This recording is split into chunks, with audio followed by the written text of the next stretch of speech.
All right, we'll now convene this December 5th meeting of the Centreville Town Council. We'll start with the Pledge of Allegiance and remain standing for a moment of silence.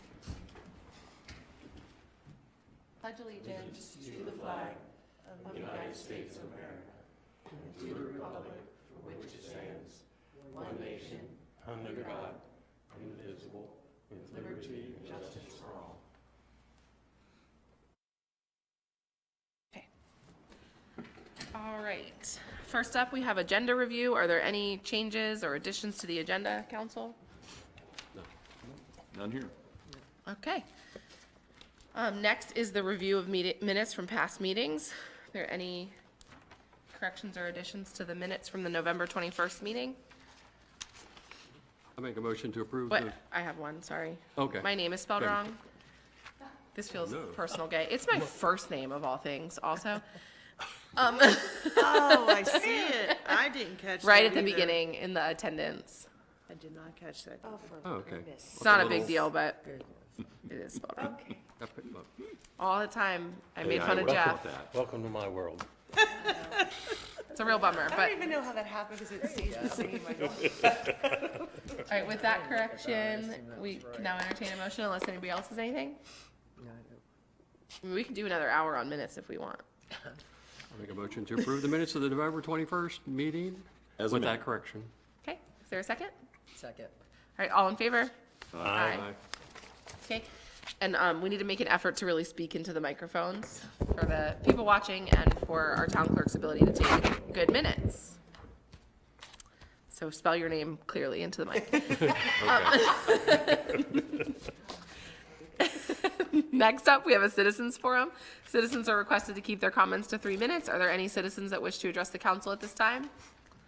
Okay, don't all rush up here at once. Next up, we have appearances. Elaine Studley to talk about the Historic Homes Tour.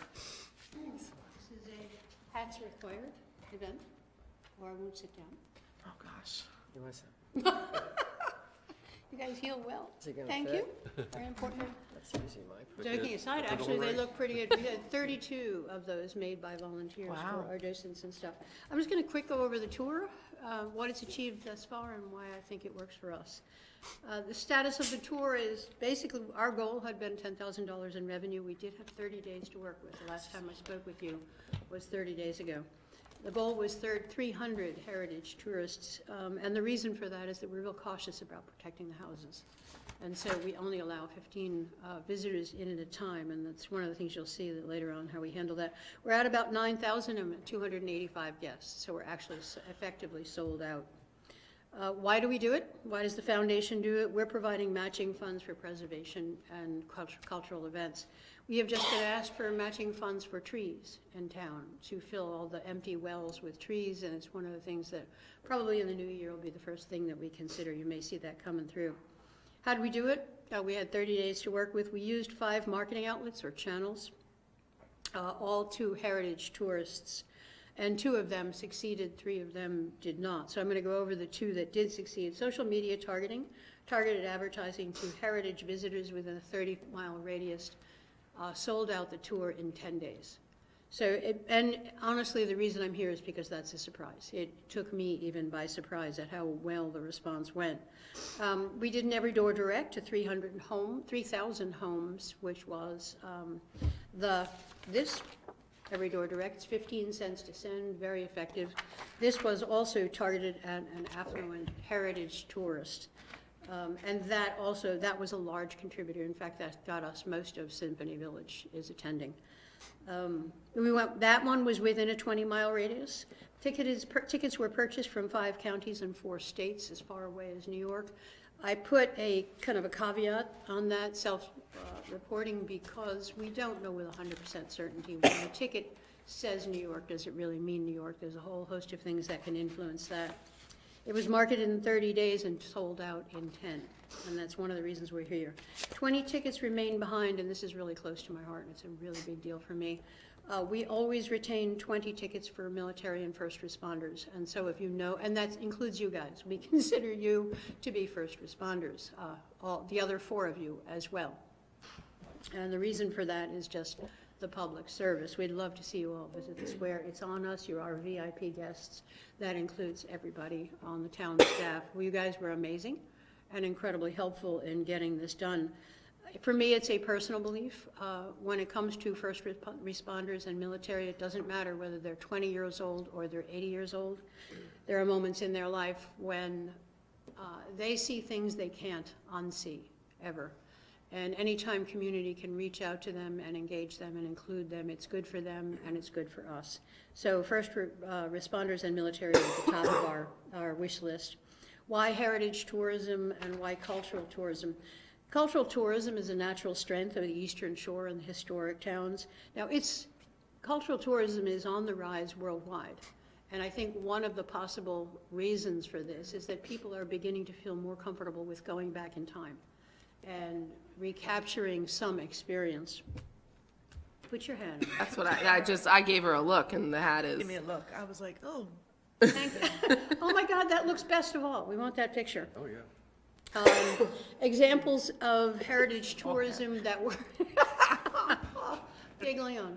Are you guys listening? Seriously? Yes. Jeff? Hello. I was just reading. Heritage tourism is a range, in marketing, cultural tourism is a very wide range of tourism, actually. It's culture, it's cuisine, it's history, it's preservation, it's environmentalism. I think I spelt that wrong, oh well. One of the interesting things about the Eastern Shore is it hits on all of those things. And that's one of the reasons we feel that the Eastern Shore is so natural for it. Tourism achieves the best possible when it's indigenous, when it is about our waterfowl, when it is about our crabs, when it is about something that is natural to us. Examples of great cultural tourism that's very successful is the Waterfowl Festival, Dickens Festival, Pirates and Wenches.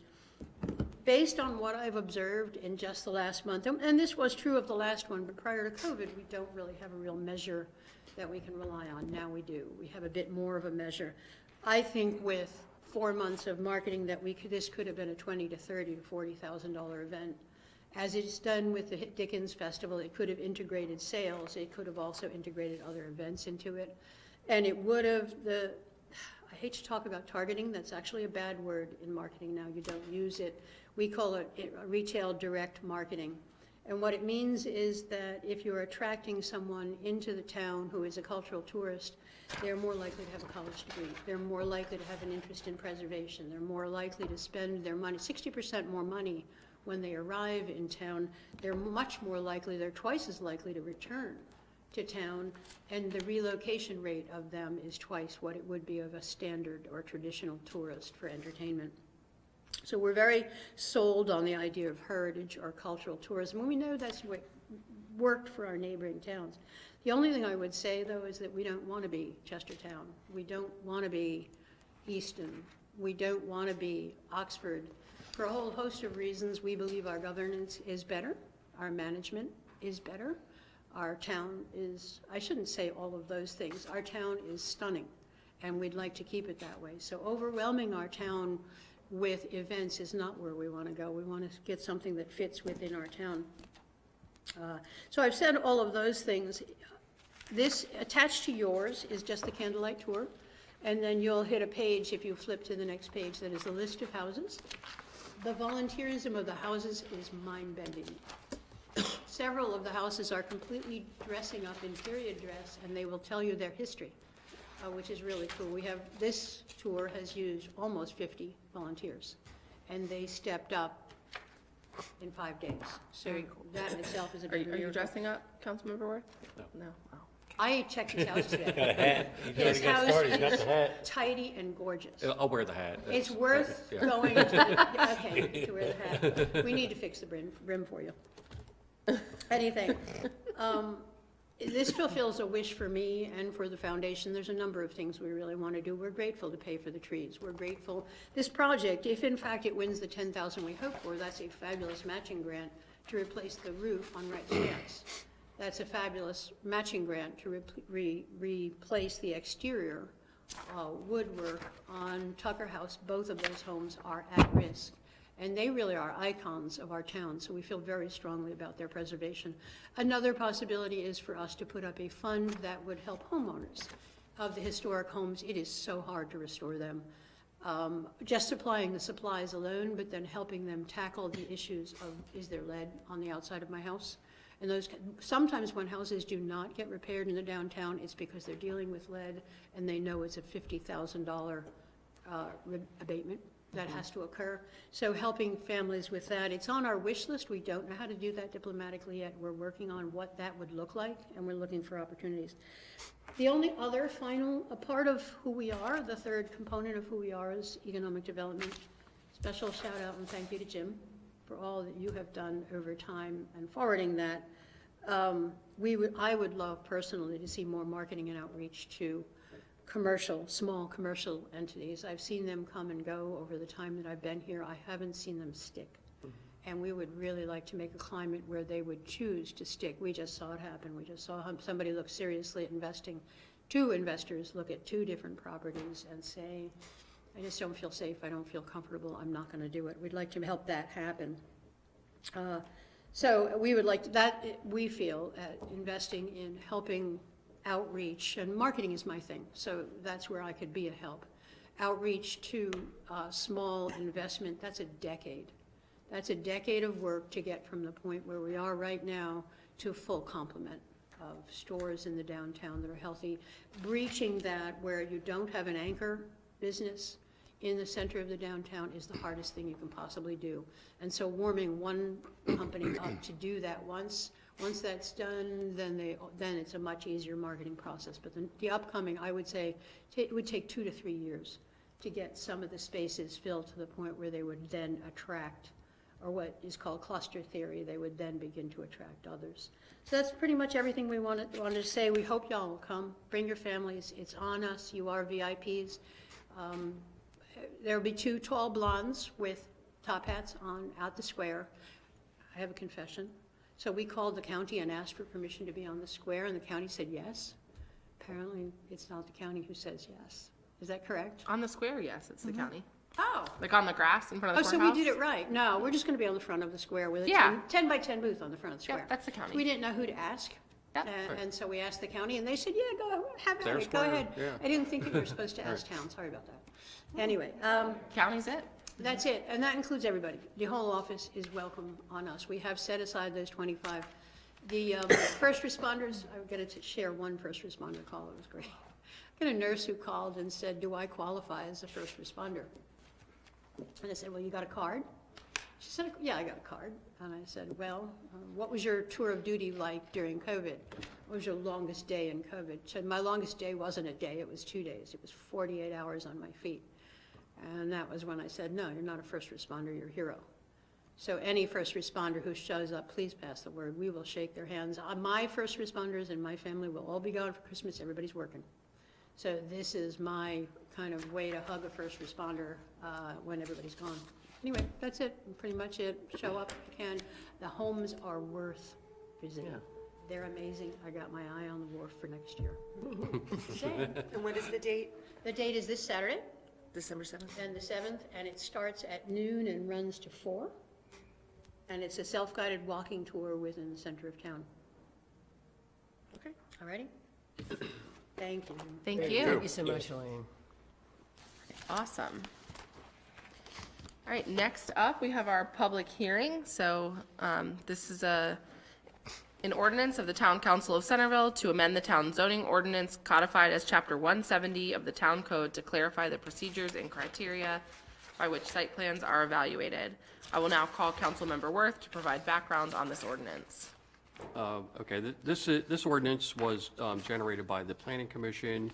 It codifies the criteria they use to evaluate site plans. This is what they've always been doing. This just makes it much more legal, I guess, and makes it clear to applicants what they're going to face when they come to the Planning Commission. Okay. I will now call Gay Adams, Town Clerk, to present evidence of the published notice of this hearing.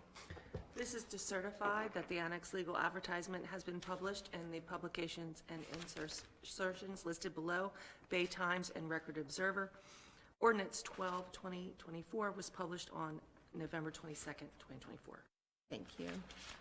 All right, we will first hear from all those in favor of proposed ordinance 12-2024, and then hear from those opposed.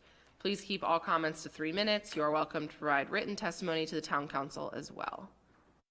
Now, do you want to read the guidelines? Sure. This is a public meeting, and we welcome your participation. By attending, you acknowledge that this session is recorded and aired live on QACTV 7 and 507 and 2001 on the new Bay Breeze cable service. During the meeting, we ask that you turn off your cell phones and hold personal conversations outside the meeting room.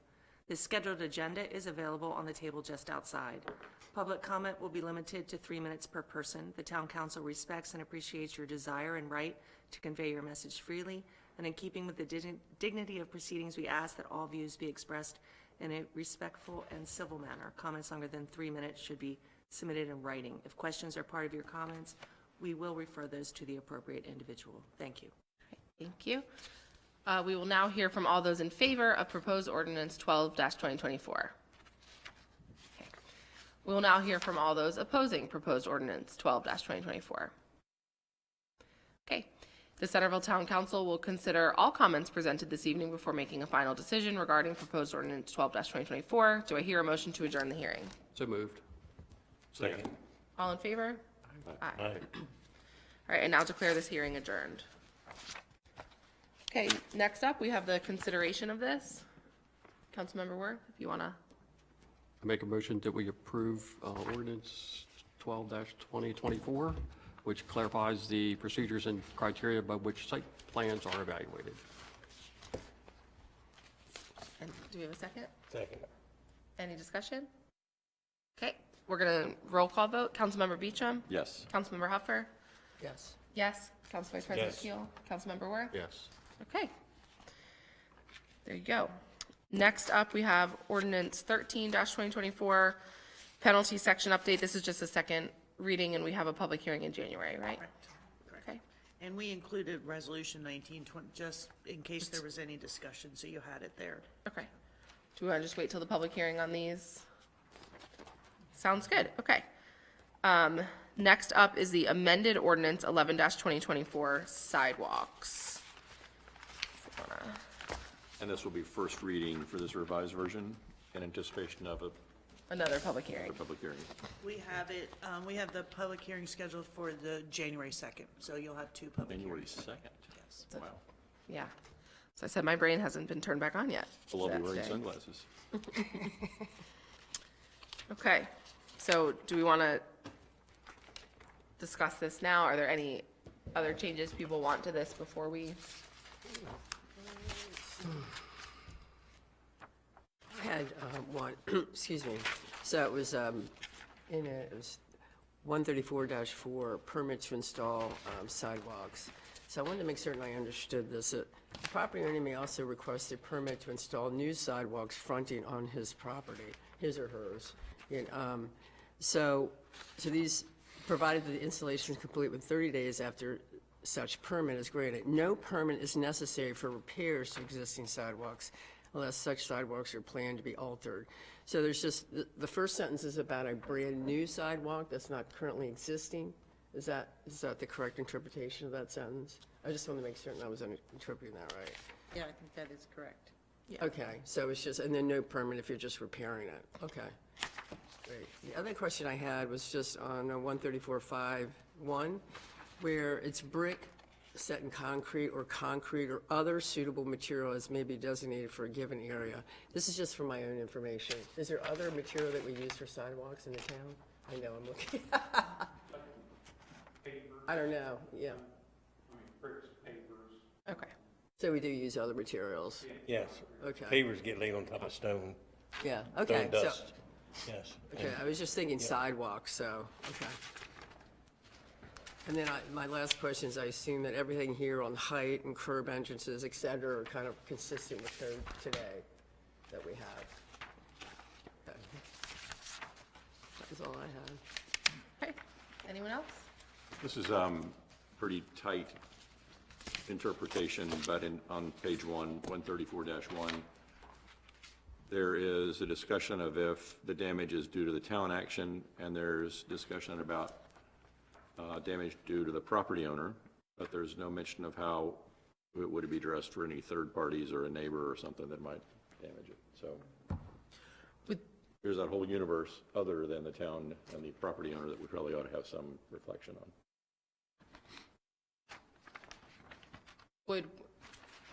Would that just fall under our, if we're saying they're kind of our property and our easement, would that fall under our existing ability to charge someone? That would be like a criminal. Yeah, I mean, we'd act. have to, if we could prove who did it and somehow go after them, that might be Right, we would potentially just something the subrogate police from that department person. could pursue, or if they were deliberately damaging property. Maybe it would be simple to say that if it's the property owner's their problem, any other situation, the town will handle it. Yeah. Instead of strictly town action. Right, because I see what you're saying, like it limits to when the town's gonna handle it. Right. Yeah. It's either the property owner or the Or the town. Yeah, and the town Right, and will if have- we're aware, and like, you know, you got Ring camera footage of someone ruining someone's sidewalk, then we would prosecute them and get damages from them that way. You wanna come up here, Kip? We let you say pavers from back there, but, Just, I wanted to give you a for instance of Yeah. what Jim's speaking of. We had it happen a few years ago. One of the residents had a pool installed in their backyard. To get the big trucks back there that they needed to get there, they had to cross over the sidewalk, and they did it from the neighbor's property across it. So we went to the property owner. We were called by the property owner where the sidewalk fronted. They explained the situation. We talked to the neighbor, who gave us the number of the pool company that caused the damage. They in turn took it up with the pool company to make sure it was repaired. okay, so yeah, it's what's going to be done in practice, but I agree if we could just add that tweak. Cool. Thank you. Anything else on this? No? Okay. All right, we'll look forward to an exciting meeting, and you're up next, so thanks for staying there. Service line inventory update. There's been talk of this on news and everything. EPA and MDE have mandated that all service lines within community have to be inventoried and tracked for lead and copper. They've been working on this plan for we're about 14 years into it now to get this where it's finally at now. One of the things that's mandated by them for the town is we have to submit an inventory about what everybody's service line, what type of material it is. We've started this. There's been one notice sent out. We sent out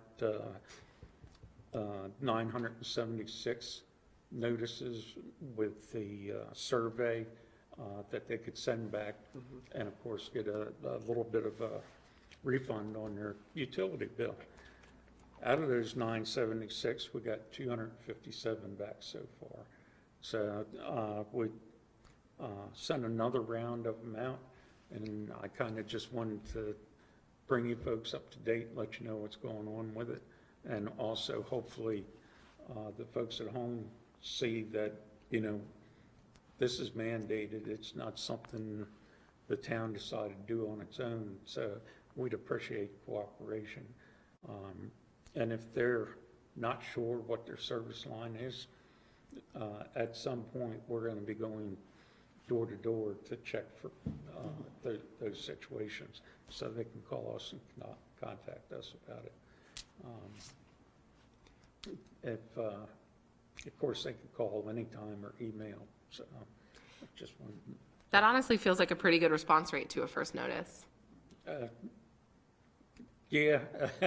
I mean, I know you'd like to see more, but as someone who checks their mail not frequently, I think that's pretty good. I was just thinking that for as much as this has been in the news, and it's all kind of really got going after Flint, Michigan. Yeah.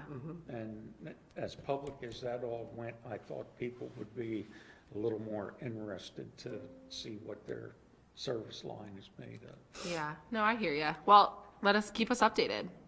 Sure will. I just have a question. So at some point, you have to have 100% compliance to kind of know what's happening in every house? Sorry, how will this end? Yeah,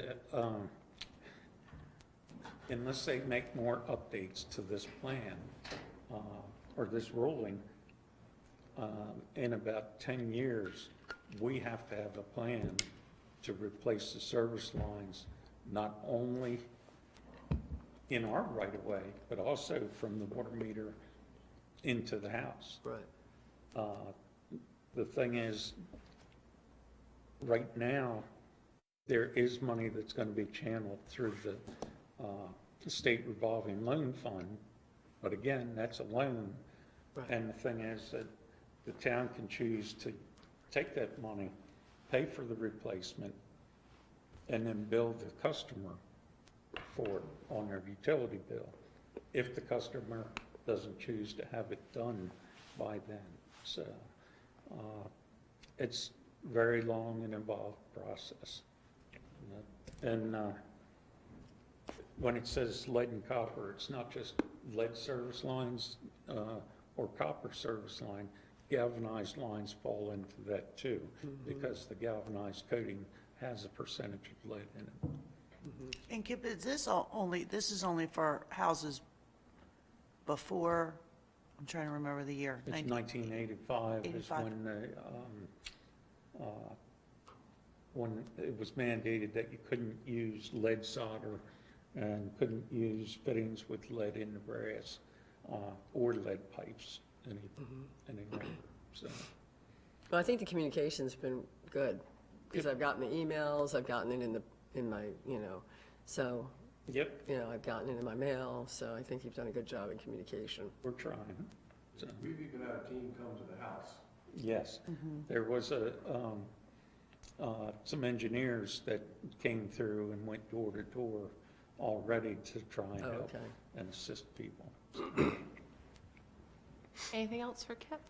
And we did require them to get a peddler's permit too before they went out. Yes. We don't normally do this, but there's not a lot going on, so sure. Like I'm new, how do I know if the other homeowner did it for my house? Like, Oh, this just went out, right, Kip? Yeah. So you'll get a notice and you can fill it out. Thank you. That's a great question. Thank you. All right, thank you. Awesome. All right, next up, we've got reports of boards and commissions, Maryland Municipal League. As you all know, MML takes a strong role during the legislative session for the state of Maryland, and that's coming up. The legislative committee has already been convening and reviewing potential legislation and how it might impact municipalities, and they look at it for small municipalities, medium-sized, large. They look at it from specific for public works, specific for police. There's a lot of different areas where they're culling legislation and evaluating it. So that's great that they're advocating for all of us on there. They also are hosting one of the largest legislative receptions at the start of the session. It's on January 8th, 6 to 8 p.m. It's at Calvert House on State Circle. It's a very interesting event. A lot of people there, a lot of legislators there, a lot of folks from the administration, and a lot of folks representing municipalities across the state. It's a great event if you're able to attend. Thank you. All right, thank you. Council of Governments. Nothing to report. We have a meeting next month. Okay. Economic Development, we still need more people to express interest in joining CETA. I know Pat Fox has been sending us some things, and we're excited to get it going. So just for those watching, if you're interested in serving on CETA, the application is on the town website, or you can come to Town Hall to get one. Park Advisory Board. Yeah, it was pretty light because of the Christmas tree lighting, so, but there was the, relating to the trees, Lawyers Row, and there was, as far as the 3 trees that were chosen for the awards, so, which was great. So the first place was the 4-H Park, second was the Girl Scouts Troop 1423, and third was Girl Scouts Troop 591. They were all great. I looked at all of them, and hopefully we all are. So they really put effort in. Some of them really put a lot of effort into it. So it's fun. And we will award trophies to those Yes. 3 winners at the January 2nd meeting. Okay, great. I was wondering as far as when that will be. January 2nd. And the parade winners, too, are the same night, so it's a fun one. Great, great. So that was It's a pretty room much it. full that night. It is, the packed house. For about a half an hour. Yep, and then they're going. It's got to hook them and keep them in here. Yeah. All right. Sit through a public hearing, are you? I think we should just spend a lot of time on minutes. We should do it last. We should do it last. That Like would the be- planning commission These does. are children. Well, some of them are children. All right, planning commission. Well, the planning commission had a work session last night, and David Dahlstrom, the local MDP, Maryland Department of Planning, regional planner, spoke to the planning commission about 2 different ways of doing a development. Either like you let the developer come in and tell you what to do, and you end up with something like was going to go in Graysonville, or you establish rules ahead of time, and you end up with something like Gibson's Grant. So, and showed us the differences between those 2 projects and what the advantages and disadvantages were. And then the town planner presented the first page of a revised TND ordinance. So, and that's very rough at this point, Okay. including what to call this type of development. Oh, so they meet again. The regular meeting is December 18th, and they will probably continue really as a work session. I don't think they have any business. And they're actually going to cancel the work session on January 1st. That seems wise. Yes, But you never know. yes, All right, is that it? that's it. Awesome. All right, reports of department heads, town manager. Just a couple things. Kip and Janelle and I attended the Corsica Implementers meeting this past week on Monday. There was more continued discussion about the town's upgrade to the treatment plant, and so we talked through all of that. Last night attended the tree lighting ceremony, which was nice and cold, and looking forward to the parade tomorrow. 2nd year in a row, the town has a float, and we are the island of misfit toys. So, look for us coming through. Gonna be good. Queen Moon Race. It has a lion. Lioness. Awesome. All right. Kip, you got anything else? Okay, town clerk? Nothing except for the parade tomorrow at 6:30. Yeah, parade should be good. I hope it's a little less windy tomorrow. I think it's gonna be less window, but colder. Colder. Delightful. Can have it all. Bring blankets for your. be warm. Yeah. I'll just wear this sweater. It's I'll let you borrow mine too. You can use mine too. all right. Now we'll enter our second citizens forum. Citizens are requested to keep their comments to 3 minutes. Okay. Council roundtable. Council Vice President Keel. Nothing, just looking forward to the parade tomorrow. That's it. Okay. Councilmember Beecham. So the Maryland Department of Transportation and the Transit Authority, I think that's the organization, are hosting open houses next week on the Tier 2 NEPA study for the Bay Bridge crossing. There are 2, there was a virtual public meeting, which was yesterday, I think. But there's, next Monday, Anne Arundel County will be hosting one, the 9th of December from 6 to 8 p.m. at the Broadneck High School. And then next Wednesday, the 11th of December, Queen Anne's County will be hosting one, 6 to 8 p.m. at Kent Island High School. I went to the first round of these. It's really informative. There's people there that are very engaging in it and can answer any question that you might have. It's very helpful to understand, and for us to be able to translate that to the citizens would be very helpful. Great. Thank you. And you're excited for the parade. Awfully excited for the parade. Okay. Just making Oh, sure. yeah. Councilmember Worth. Nothing to add. Other than your excitement for the parade. Yes, I'm doing a lot, yeah. And the train show also. I'm doing a lot this weekend. Yeah, so you do Yes, have stuff. We have a lot of stuff. Holiday Homes Tour, your house is on it, train show, there's a lot going on. That's right. Okay. Councilmember Huffer. Yeah, no, just as a follow-up, just from our last meeting, because we talked about, you know, the properties as far as just, which planning and zoning was looking at, and architectural design. But also in the letter that we sent was also about drapers. So, and there really wasn't any follow-up discussion on that, and I just wanted to not lose sight of that too, as far as just if there was anything that was going to be happening, you may not know, or, you know, as far as just that as well, if there's been any discussion at all since our letter. Yeah, what's the current status of the Draper's proposed project? I spoke with the attorney yesterday, and I think they're going to be submitting an application to the council showing the easement on the south side, almost. No, that's Hillside. Oh, I'm sorry. That's Draper's, the other Drapers. one. I have think not we've heard heard anything anything from from them. Drapers since they were. Where at are planning they in the commission. process? They were at the, they only had their They had preliminary. concept. Preliminary, yeah. Preliminary, concept or plan. concept, I'm sorry, yes, concept. Okay. Okay, so it's just kind of like, you know, I didn't want that to drop off, because I think it's important as well, as both. Yeah. So, just to kind of know as that moves along. And so then Hillside intends to submit to the council to move the trail. Back to the south side along the stream. Can't be quite identical to where it was before because the stream moved some by state highway, but it'll be pretty close to that and follow the stream is what they're intending to do. And they also are revising their architecture to at least have some additional architectural features and sloped roofs, Okay. my understanding. Look forward to seeing it. All right. Anything else? I mean, No. you're excited. Oh, of course. Excited about all the events this weekend. I'm very excited about. Really, yeah. All right. I'm just excited about the parade, obviously. Pretty excited for the parade. It's always a fun night in town. And just also keep in mind there's the lighting of the town menorah on December 28th. We don't meet again between now and then. Oh, yeah. That should be fun.